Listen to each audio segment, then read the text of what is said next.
22 एप्रिलला काश्मीरमधील पहलगाममध्ये झालेल्या हल्ल्यामध्ये 26 भारतीयांचा मृत्यू झाला.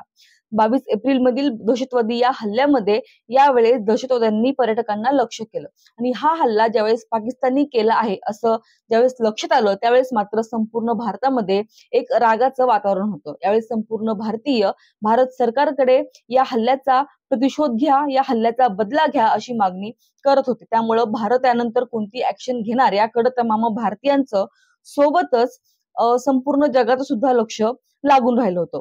या हल्ल्यानंतर भारताने काही पाकिस्तान बरोबरचे करार कॅन्सल केले, ज्याच्यामध्ये सिंधू जल करार जो महत्वाचा होता तो भारताने कॅन्सल केला.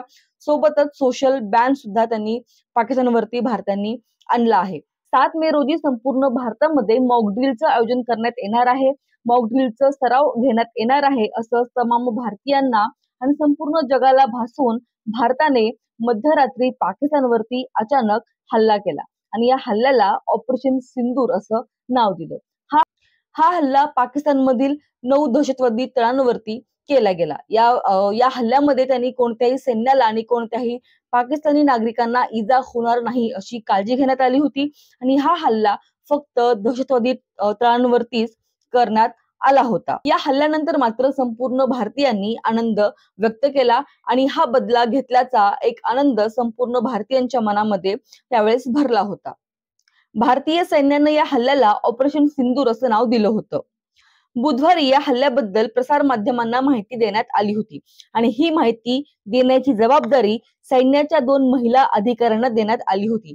त्यावेळेस या 2 महिला अधिकारी नेमक्या कोण आहेत याबद्दल जाणून घेण्याची उत्सुकता सर्वांनाच लागली होती आणि आजच्या व्हिडिओमध्ये आपण या 2 महिला अधिकारी कोण आहेत हेच जाणून घेणार.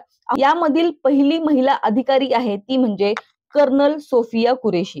कर्नल सोफिया कुरेशी ही भारतातील सैन्यातील एक अधिकारी आहे.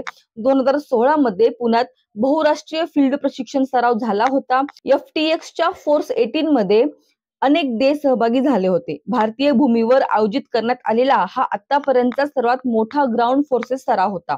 यामध्ये भारतीय सैन्यातील 40 सैनिकांच्या तुकडीचं नेतृत्व सिग्नल कोरच्या महिला अधिकारी लेफ्टनंट कर्नल सोफिया कुरेशी यांनी केलं होतं.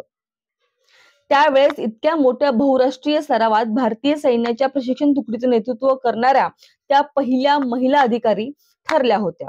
भारतीय संरक्षण मंत्रालयानं देखील सोशल मीडियावरील पोस्टमध्ये या संदर्भामध्ये माहिती दिली होती आणि सोबतच त्यांचा फोटो सुद्धा प्रसिद्ध केला होता.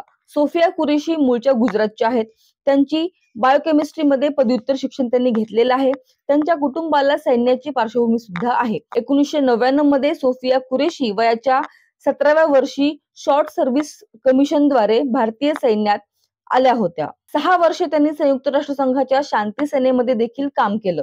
यात 2006 मध्ये कांगो मधील एका उल्लेखनीय कार्यकाळाचाही समावेश आहे. त्यावेळेस शांती मोहिमेमधील प्रशिक्षणासंबंधी योगदान देण्यात त्यांनी मुख्य भूमिका सुद्धा बजावली होती. यानंतर यातील दुसऱ्या महिला अधिकारी आहेत व्योमिका सिंग. भारतीय वायुसेनेतील विंग कमांडर व्योमिका सिंग या ऑपरेशन सिंदूरची प्रसार माध्यमांना माहिती देणाऱ्या दुसऱ्या अधिकारी होत्या. व्योमिका सिंह या भारतातील वायुदलातील हेलिकॉप्टरच्या पायलट आहेत. Vyomika Singh national cadet core म्हणजेच NCC मध्ये होत्या. त्यांनी इंजिनिअरिंगची पदवी घेतली आहे. 2019 मध्ये त्यांना भारतीय वायुदलात फ्लाइंग ब्रॅच मध्ये पायलट म्हणून परमनंट कमिशन मिळालं होतं. व्योमिका सिंह यांनी एकूण 2500 तासाहून अधिक उड्डाणं केली आहेत. त्यांनी जम्मू काश्मीर आणि ईशान्य भारतातील कठीण परिस्थितीत देखील चेतक आणि चिता सारखी हेलिकॉप्टर हाताळली आहेत. अनेक बचाव मोहिमांमध्ये त्यांनी महत्वाची भूमिका बजावली. यात नोव्हेंबर 2020 मध्ये अरुणाचल प्रदेश मध्ये झालेल्या एका ऑपरेशनचा देखील समावेश आहे. या होत्या ऑपरेशन सिंदूर या हल्ल्याबद्दल प्रसार माध्यमांना माहिती देणाऱ्या 2 महिला अधिकारी, ज्यांचं कौतुक संपूर्ण भारतीयांनी मोठ्या उत्साहाने आणि मोठ्या मनाने केलं आहे. आजच्या व्हिडिओमध्ये आपण इथेच थांबूया. भेटूया पुढच्या व्हिडिओमध्ये. तोपर्यंत व्हिडिओला लाईक करा, शेअर करा आणि सबस्क्राईब करायला मात्र विसरू नका. धन्यवाद.